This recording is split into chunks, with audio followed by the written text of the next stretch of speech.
कहानी एक झटके से शुरू होती है। युआन, जो इस कहानी का प्रोटैगनिस्ट है, अपनी कार में बैठा है और अचानक चौंक कर जाग जाता है। ड्राइवर उससे पूछता है, यंग मास्टर, क्या आप जाग गए? और माफ़ी मांगता है। युआन को याद आता है कि उसने अभी अभी एक अजीब सा सपना देखा था, एक डरावना दृश्य जहां उसे बहुत बुरी तरह से अस्वीकार कर दिया गया था। कार उसे उसके शानदार school x private senior high के गेट पर छोड़ती है। युआन अपने शानदार जीवन की वास्तविकता में लौट आता है और सोचता है कि वह अजीब सपना उसके परफेक्ट लाइफ को प्रभावित नहीं करेगा, क्योंकि यह उस तरह का जीवन है जिसकी दिशा मैं तय करता हूँ। जैसे ही वह स्कूल के गलियारों में चलता है, हर कोई उसे देखता है। लड़कियां फुसफुसाती हैं कि वह कितना हैंडसम है और उसकी तारीफ करती हैं। वे बताती हैं कि वह न केवल हर खेल में महान है, बल्कि स्कूल का टॉप स्कॉलर भी है और एक बड़े XX ग्रुप का उत्तराधिकारी है। तभी उसे तीसरी साल की टॉप स्टूडेंट लू शिन्यू मिलती है, जो उसे मॉर्निंग विश करती है।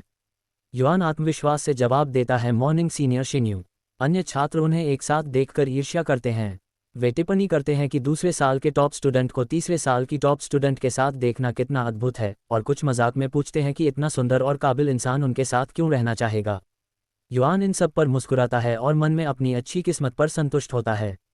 युआन खुद को स्कूल में लड़कियों के दिलों में एक अप्राप्य नखलिस्तान मानता है और दृढ़ता से घोषणा करता है, मैं कभी असफल नहीं हुआ। सही जीवन पहले से ही मेरी मुट्ठी में है।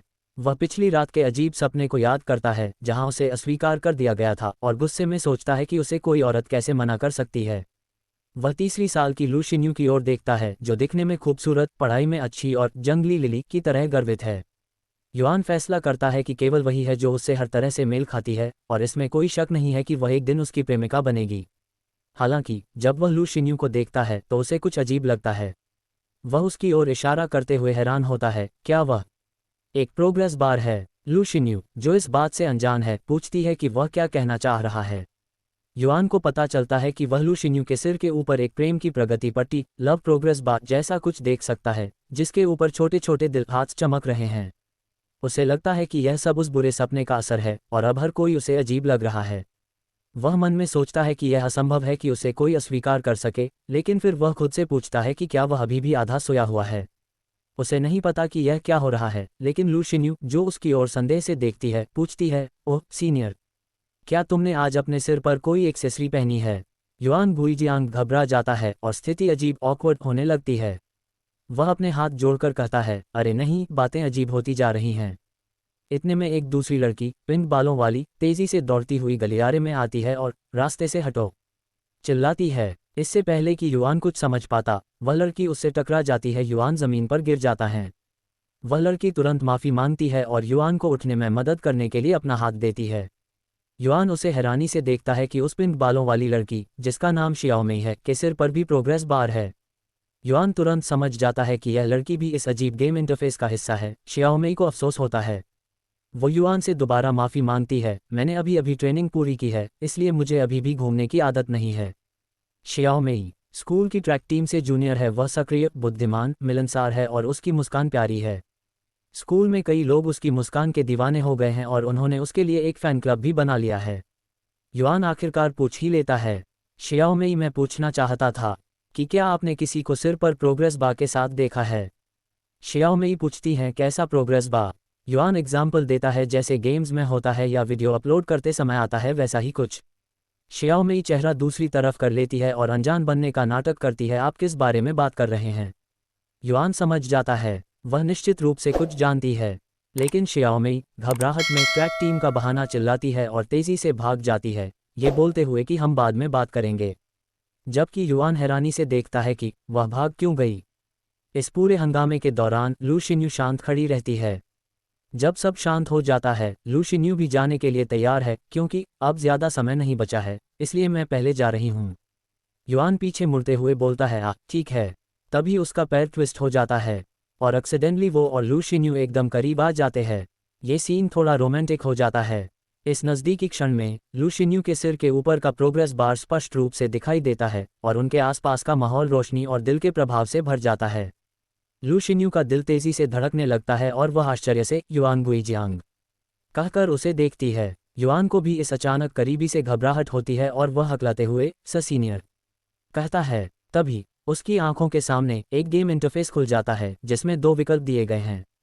पहला विकल्प है, ए, इस स्थिति का फायदा उठाओ और एक्सीडेंटली किस करो, और दूसरा है बी, कुछ मत करो। युआन ये देखकर चौंक जाता है और मन में चिल्लाता है, ये कैसे विकल्प हैं।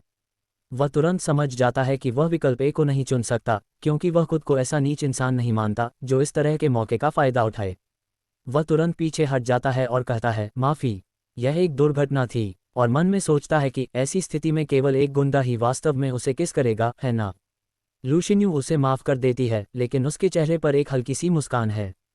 वह कहती है, मैंने कभी नहीं सोचा था कि तुम भी ऐसी गलतियां करोगे युआन। मुझे लगा था कि तुम इससे ऊपर हो। हालांकि उसके सिर के ऊपर की प्रेम प्रगति पट्टी लव प्रोग्रेस बात थोड़ी सी भर जाती है, जिससे युआन थोड़ा शर्मिंदा होकर खुश होता है। लुशिन्यू फिर कहती है कि वह अपनी क्लास में जा रही है और उसे स्टूडेंट काउंसिल में मिलने के लिए कहती है। वह चली जाती है और युआन उसे जाते हुए देखता है। उसके जाते ही युआन गुइजियांग का चेहरा खुशी और उत्साह से लाल हो जाता है और उसके चारों ओर दिल हाथ चमकने लगते हैं। युआन मन ही मन में इस सब पर विचार करता है, सुबह का अजीब सपना, रहस्यमय प्रोग्रेस बार और अब ये अजीब विकल्प।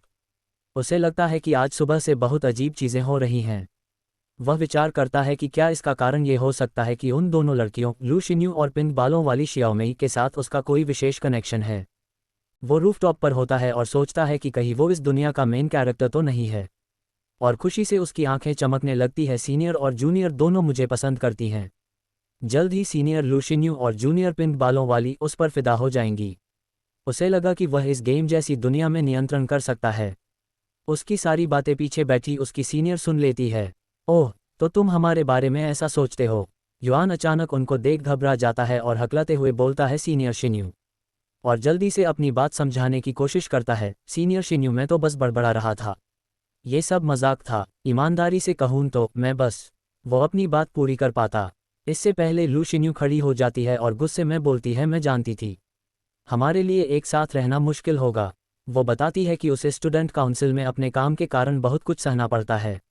ईमानदारी से कहूँ तो उसे युआन जैसा दो चेहरे वाला इंसान देखकर सचमुच नफरत होती है। इस घटना से युआन पूरी तरह टूट जाता है और मन में स्वीकार करता है कि मेरे 17 साल के परफेक्ट जीवन में ये पहली बार है कि जिसे मैं पसंद करता था उसने मुझसे नफरत की।